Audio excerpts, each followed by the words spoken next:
Hello to everyone. Welcome back to Coffee Nick's Movie Picks, a freshly brewed coffee and movie review podcast for you. My name is Nick Delaney and I'm your show host, reviewer, coffee extraordinaire, and the person that taps your shoulder when you check your phone during the movie. This episode is going to be a brief bonus episode regarding Dune Part 2, directed by Denis Villeneuve. Because we just had a big week of Dune last week, I did not want to devote an entirely new full-length episode to Dune Part 2, but I do have a lot of things to say about this movie, so I wanted to include it somehow. So in this bonus episode, you could call it, I kind of think of it as like a 2.5 episode. We're going to skip the coffee this week. We're going to do a caffeine detox and talk exclusively about the movie. And to do that, I'm going to bring in a special friend. Joining us this week, I have my dear friend Reese, who is a fellow AMC A-lister, film bro, and keeper of many hot takes. Before we get into this little mini special episode, as always, please make sure to follow at Coffee Nick's Movie Picks on Instagram and TikTok, and Coffee Nick Pick on X. There you can find show updates like new releases, movie and coffee discussions, and some special behind-the-scenes footage. Again, that's at Coffee Nick's Movie Picks. Now, please take a seat, stay a while, and let's talk Maldives over some coffee. Capiche? To get us started, I wanted to talk a little bit more about this episode and how it's going to be just a bit different. Like I said earlier, think of this more as a bonus episode until I get the next official one out later. Originally, I wasn't planning on reviewing Dune Part 2 at all on here, but I think I have something to say. And after seeing how huge Dune has become online after this movie released, what better time than the present? So, as a disclaimer, this review will be a lot more casual and unstructured. As usual, I'll give my main thoughts on the film, but most of this episode will actually be a recording from my phone of Reese and I discussing our first impressions after seeing Dune Part 2. With that being said, when you get to the recording, please enjoy the acoustic car sounds and the shitty iPhone microphone quality. Since this episode is a bit more casual and unstructured, if you feel like you want to sink your teeth into something more formal, I totally get it. Come back next week and I'll have a formal review for you. I also want to take a bit more time to introduce you all to Reese. As I said, Reese is my dear friend, a talented musician, creative, lover of many media forms, and in my book, a trustworthy and insightful critic. In many areas, movies, video games, music, he is someone I can turn to and trust with his thoughts. Reese and I have very similar tastes when it comes to what makes a great film, but we tend to notice different things. When we discuss movies, I've seen that we fill in the gaps for each other. What I didn't catch, he did catch, and vice versa. So, Reese, welcome to the podcast, and thank you for letting me record our thoughts so late at night after the movie. For those of you listening, I plan on having Reese again many times in the future of this show. Now showing Dune Part 2, directed by Denis Villeneuve. Dune Part 2 quickly follows after the events of 2021's Dune, where we find Paul Atreides and his mother Jessica narrowly escaping the massive betrayal and destruction of House Atreides on Arrakis. With House Harkonnen having done the Emperor's dirty work in disbanding House Atreides, they win back Arrakis, and with it, the lucrative spice trade. The Emperor's daughter, Princess Irulan, suspects her father's devious plots and investigates herself. Lady Jessica quickly takes hold of power among the Fremen people, and Paul grapples with his conflicting love for Chani and desire for revenge. With all of that out of the way, here is Reese and I's first thoughts and discussion on Dune Part 2. Please stay until the end to hear a few more remarks from myself and hear my formal rating. Also, right away Reese and I get into some pretty heavy spoilers for Dune 2, so you have been warned. And again, please excuse any wandering sounds in this audio clip. Reese and I are going to start our discussion by talking about this strange increase in humor that we noticed with Dune Part 2. Without further ado, here it is. Yeah, let's talk about that humor. What was Dune Part 1 funny? No. I don't think it was That's funny what I at was all. thinking too. Yeah. Some of it I didn't mind. Yeah, like some parts I was like, that works there, it fits in there. Like, Stilgar had some moments where I was like, yeah, I mean, that's funny. Yeah, like there's the one thing Yeah. about the Messiah.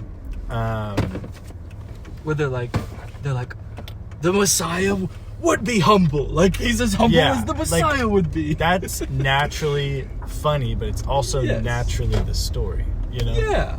And some of the stuff he would say and like the teasing with the Fremen, I thought was fine. Like it made sense. Yeah, and I'm glad they didn't make the Fremen like just some like brooding, you know, serious people. Like they tried to lighten it up. Yeah. Because that's how people are. Going back to what you were saying earlier about the shock troopers. First of all, that was a awesome scene. Yes, I agree. That whole sequence, I was like, oh, we're back. Like this. Yeah, Oh I my got gosh. chills when they started flying up the cliff. That was, and when they were dropping, my initial thought was like, oh, that's like, this is just cool. Like it wasn't really funny to me that like when they would just like drop, you know, when they were getting shot and stuff. Mm-hmm. I was like, oh, like they're, you know, like this is just so cool, like action wise. But I see what you mean, where we had just those, the audience just like chuckling. the chuckling. It was weird. And there were like other moments like with Fade Rotha and like the Harkonnens where, you know, they're being the Harkonnens and being kind of gross and ugly. Yeah. And we get some chuckling and everything, and it's like, come on. I wonder if that was like uncomfy laugh, you know, where people are just like so uncomfortable by it that they just like laugh because it's like. It wasn't that uncomfortable though. No. I mean, remember like the human spider from the first movie? That's like uncomfy laugh. Yeah. Yeah. Man. What did you think? Talk a little bit more about your thoughts. I feel so like cliche saying this, but I genuinely do mean that the cinematography was stunning. Absolutely. Yeah. The shots was just art. Like, yeah, I want the shot towards the very end of Paul looking at the princess and Chani standing behind them looking at both of them. I heard you be like, like the approval there. I think I even like pointed my finger at the screen. Yeah, you were like, yes. You were like a casting director. You're like, yes. I want that shot hung up on my wall. That's artistic. Denis Villeneuve is just so smart. And I don't want to just, I mean, I'm sure there was like more to it than just him, but like, you know, the cinematographers and those kind of like directors, but like so much stuff like that where he's just showing you the little things is just so smart. You're telling a story with a picture. Yeah. That's what the medium is there for. I mean, he's an artist. There's no other way. So smart. So just like, beautiful. The orange, like this film felt more orange. Yeah. Yeah. And wow. So Dune 1 gave me one of my favorite movie scenes of all time in the box scene. Yeah. Dune 2 gave me one of my favorite movie scenes of all time with the box again. Yeah. Talk about art. I noticed that. You know, I'm thinking about how else did Dune 2 rhyme with Dune 1? You know? Yeah. Like, they both end with a duel. Yeah. You know, I remember I was just like, that thought came to my mind when they were fighting. I was like, oh. And that probably is this how it's going to end. I love the full circle moment where Paul beats Fade Rotha the way Gurney Halleck beats Paul. Oh. Remember, he's like, you would have joined me in death when they're in the train. Yeah. Yeah, good, smart stuff like that. That is smart. Yeah. Let's talk about the Harkonnens. We were talking about this on the way here. And for context, we're talking about how we think Dave Bautista overperformed in Dune Part 1. Dave Bautista. Yeah, let's talk about that. I think his character was really annoying in a good way. I was annoyed by him, but I think that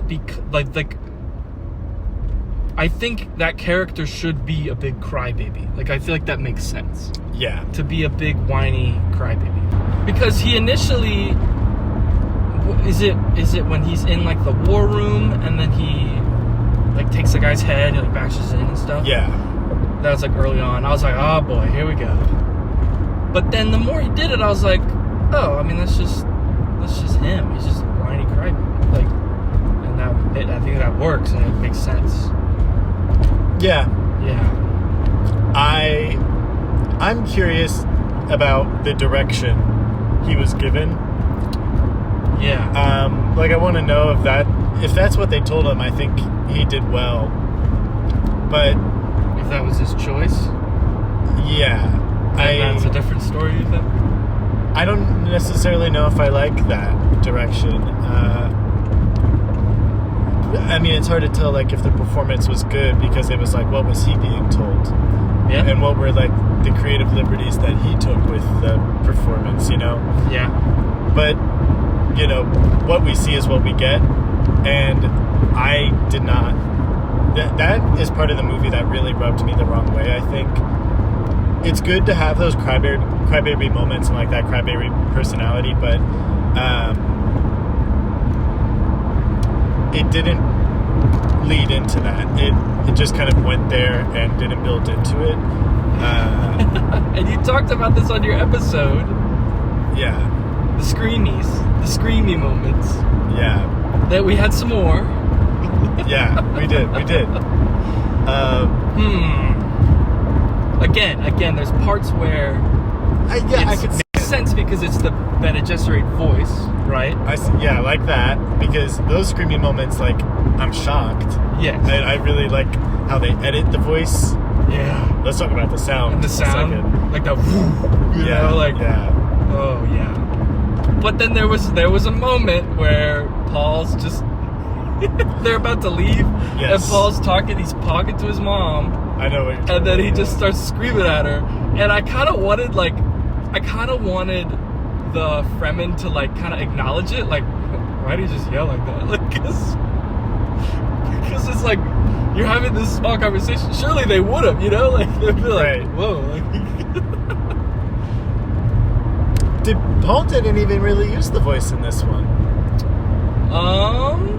Jessica does a lot, a good amount. She's basically talking in the voice the whole movie, which I like that. Talk about her character. Her character like stole the show, and to me, like anytime we were on Arrakis and we saw what she was up to, I was enjoying myself. And there's the moment where she's walking down the hall and she sees like the scared Fremen. Yes. That are like freaked out by her, and she's like, "Oh, we can control them." And I was like, "Oh, okay, I see where this is going, and I dig it." Yeah. And there was moments where I was like, "Is she gonna be the big villain? Like, is she gonna?" I don't know. I was like expecting a twist with her being the villain. I don't know if she entirely is. She kind of was. She kind of depends on how you look at it. Depending on how you look at it. Is this like a fallen hero story? I don't know if Paul's the good guy. I know what happens next. I got a fan edit on TikTok. Oh no! With other characters from other stories that I won't name. Uh-oh. The Arrakis plot, all of our characters on Arrakis. Yes. There was a disconnect from me from the very start. I feel like there was a shift in the way the characters acted between part 1 and part 2. Because part 1 ended with the same characters we started with. It felt like just like with everything taken away from them. Part 2 started, and I feel like these characters were frenzied to do something. Like, I don't know, Paul and Jessica, they kind of ended part one as like pretty neutral characters, like not good, not bad.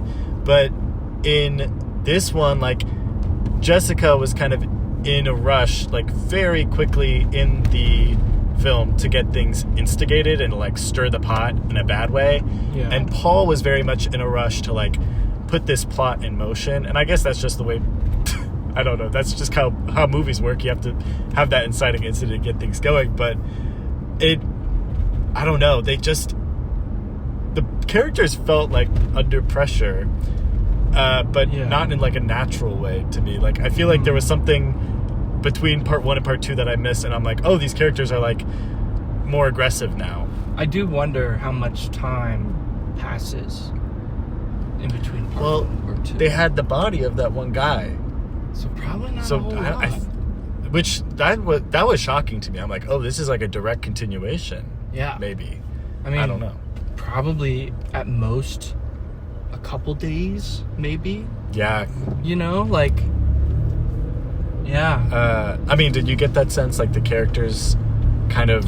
I did. And I noticed it when Lady Jessica was like, okay, I'll be your high priest, or I'll be your, what is it, your elder. Yeah. I was like, okay.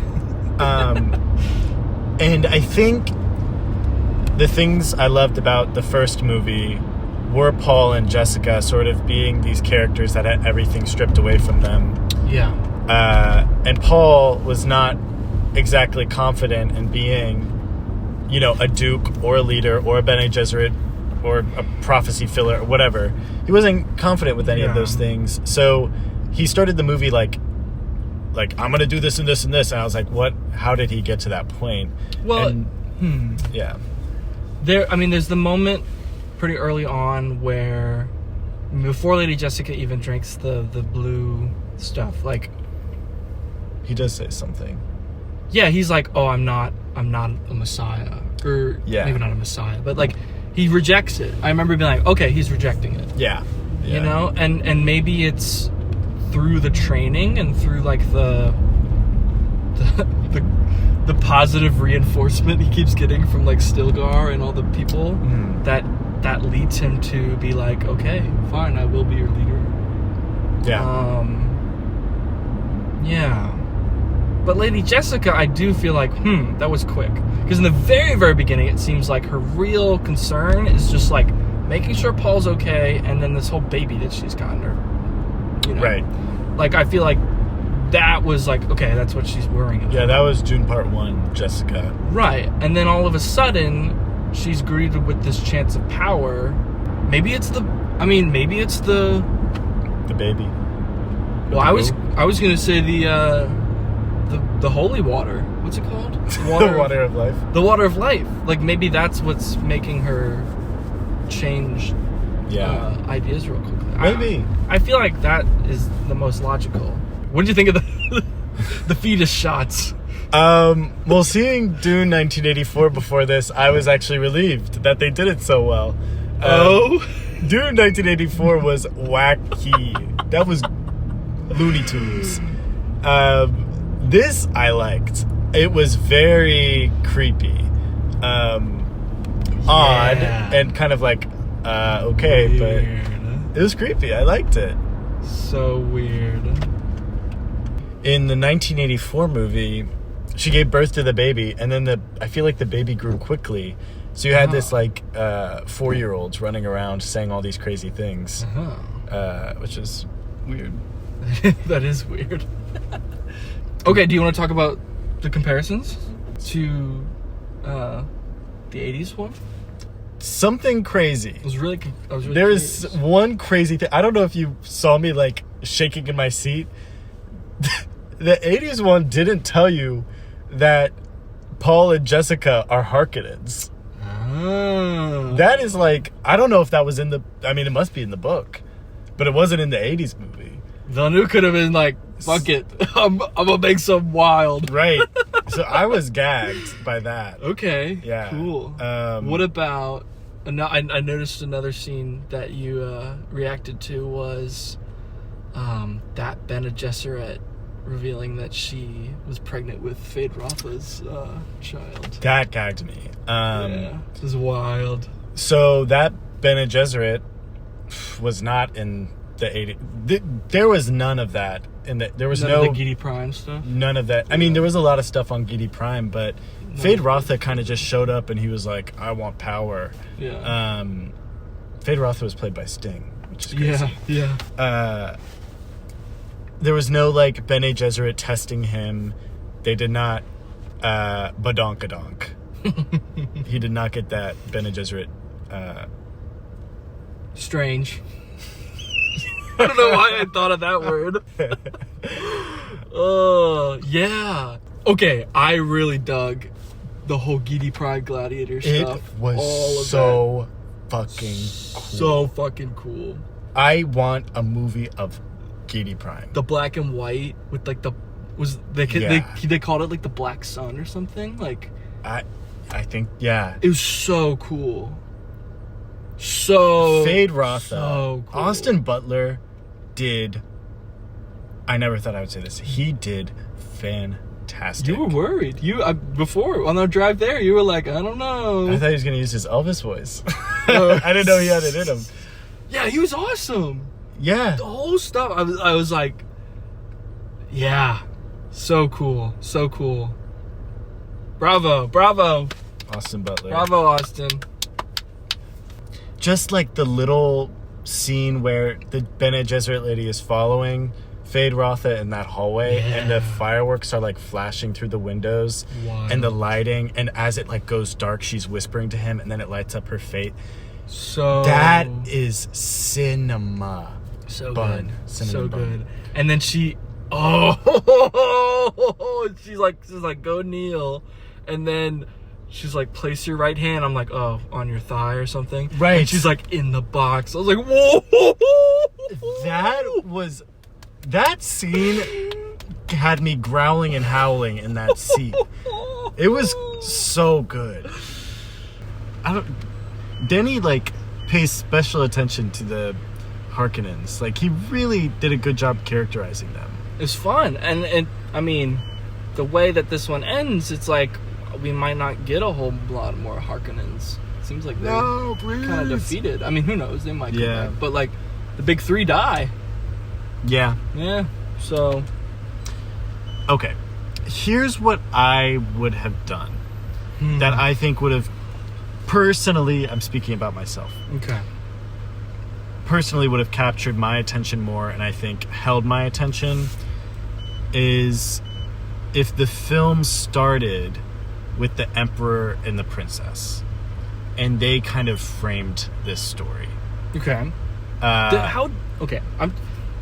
Even in the beginning of the movie, I was trying to remember, like, what was the very start? Was it just Paul waking up? I don't even remember. I can't remember. I feel like no. I'm pretty sure they were crossing the desert, right? Wasn't there a shot of like the Harkonnens burning Atreides' bodies? Yeah. I feel like that's the very first thing we see. I think so. Was it after that we get like a diary entry from Princess? I think so. Is it Arula? Princess Arula? I forget. The Princess. Arulin? Yeah, Arulin? something like that. Miss Flo. She's cool. Thought she's good. I really liked her. Yeah? Her outfits. Her costumes. A lot of face chains. Yes. A lot of face chains in this face I jewelry. love like shrouds. the costumes. I know it, like, you still liked it though, right? Like, yeah. Overall? I actually loved it. I loved it. Good audience or not, good chairs or not. I had problems with it, I think. No. And I think I'm still coping with that, because I didn't expect that. Action. Good. Cool. Awesome. Cool. I loved the gun. Oh, yeah. Tell me about the gun, because you... Oh. Didn't you say, like, right before we went in, you were like... That wasn't in it either. So, in the 1980s one, there's a lot. They changed so much, or just chose to show different parts. Mm-hmm. There is a weapon that they create, Paul and the Fremen people. They create it. Yeah, they create a weapon that, like, harnesses their voice power. Okay. So they channel their voice through this gun. It's like a that fires their voice Megaphone. and explodes whatever they point their voice at. So it's like a manual, weaponized Bene Gesserit voice. Yes, It kind of that's exactly that, what it is. yeah. Which I had problems with because I'm like, so can just anyone learn the Bene Gesserit power? Is this like related to the Bene Gesserit power? Yeah. Can anyone learn this power, or is it just something different? But the way they did it in the 1980s one, they would hold the like megaphone gun thing to their mouth and go, cha, cha, cha, and it'd be, poof, poof, poof. Sounds corny as fuck. It is. But that's not in this one. And they just have laser guns, which I think are very fun. But like, really, like you can feel how powerful those laser guns are. Yeah. I don't know if it's the audio or the visual, but like it just... Both. I think, what's your favorite scene? That first scene with the shock troopers is really up there for me. Really? Yeah. As for a non-action scene, I don't know. I really like the scene where he gets named in the tent. Like I don't know, you turned to me during that scene. You're like, I did. This movie is so good. I did. I was just like, I was so into it. I was just like, oh, this is so fun. This is so cool. I just really liked Javier Bardem's character too, and just how he's just like so into the prophecy. Yeah. You know, he's like just so into it and like so for Paul. I think it's really, really cool. As for like Act 3, I do like the scene where Paul like kind of announces that he's taking control. I also liked seeing Gertie and Shawnee kind of like together in that scene. That's exactly what I was about to talk about. Oh, okay, awesome, yeah. Why did people laugh then? When Shawnee was like, the prophecy is how they enslave us. And Gurney like pulled her down and was like, you can't say that. And people were like, ah, ha, ha, ha. I don't know. I was like, yeah, I don't think that was a joke. I think that was like, right. I think that was Gertie being like, hey, you're gonna get shanked if you like keep that up. It's just, but it was powerful. I mean, it was very powerful. But I'm like, why Shawnee is this saying funny? that. I know. Stuff like that was like, bro. I loved Chani in this movie. Yeah. The ending, especially for her character, is amazing. Which we already talked about that one shot at the end. But Chani, she's good, and I like that little. I wish they let her talk a little bit longer. Oh, at the end. Yeah, well, when she's like, this prophecy is how they enslave us. Like, I was like, keep talking. Keep talking. I want to hear more. Me too. I thought that too, because that's in the trailer. And so I thought that was going to be a big moment where it was like a monologue. Yeah, I was expecting that too. Yeah, a monologue. but all you hear in the trailer is all you hear in the movie. Yep. Okay, you mentioned in your episode you weren't a fan of the romance in the 80s movie. Yeah. How about this one? I loved it in this one. I thought it was really, really well done. Yes. They inserted moments into the movie that, characterized their relationship. Yeah. They spent quality time together. Like, but he's like googly eyeing at her while she's like talking about the machine or whatever. Yeah. And when she's teaching him how to sandwalk. Yeah. What do they call it? Is it sandwalk? Something like that. Yeah. That's how you build a relationship. Yeah. That's how you get people invested. Yeah. The 80s one, he just pulled Shawnee into an alley and started kissing her. Oh, what the fuck? And it's just like, whoa. But they had that really nice moment on the hill. Yes. Oh, yeah. And then I guess even some nicer moments in the tent later. Oh. I was like, whoa.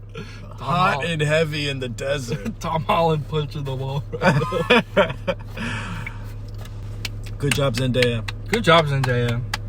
Keep it up with challenges. Keep it up. The score was good, but it felt the same as the first one, sort of. Yeah. And I think I would actually prefer the first one to this one. I did like how there was moments where there was no score. Yeah. Like when Paul and Phaedra fight. Yes. I like that. I think that's cool.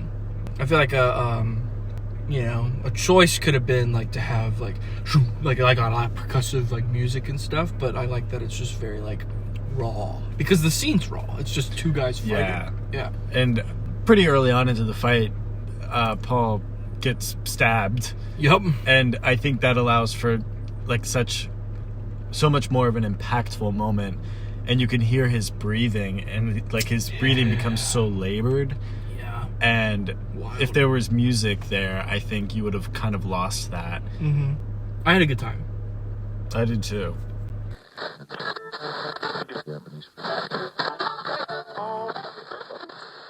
And there you have it.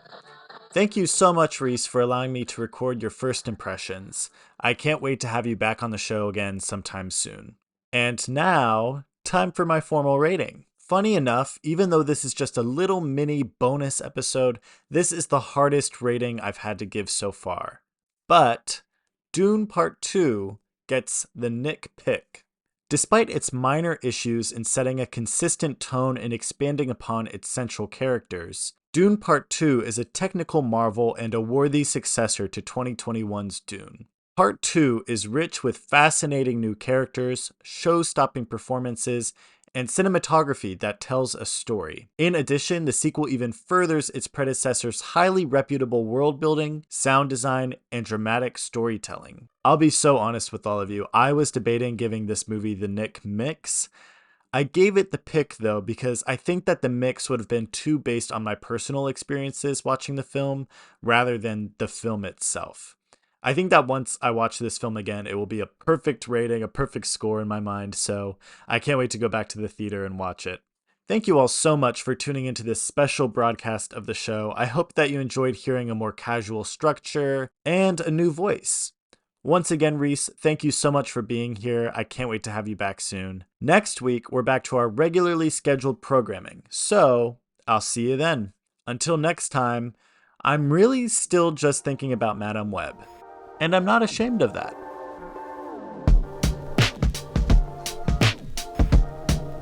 Thanks again for listening to Coffee Nick's Movie Picks. Our opening theme is Summer Solstice on the June Planet by Bail Bonds. Our closing theme is I Feel It All So Deeply, also by Bail Bonds. Before you go, don't forget to give Coffee Nick's Movie Picks the Nick's Pick by subscribing and rating us 5 stars on Apple Podcasts. You can follow Coffee Nick's Movie Picks on Instagram, X, and TikTok at Coffee Nick's Movie Picks. Again, that's at Coffee Nick's Movie Picks.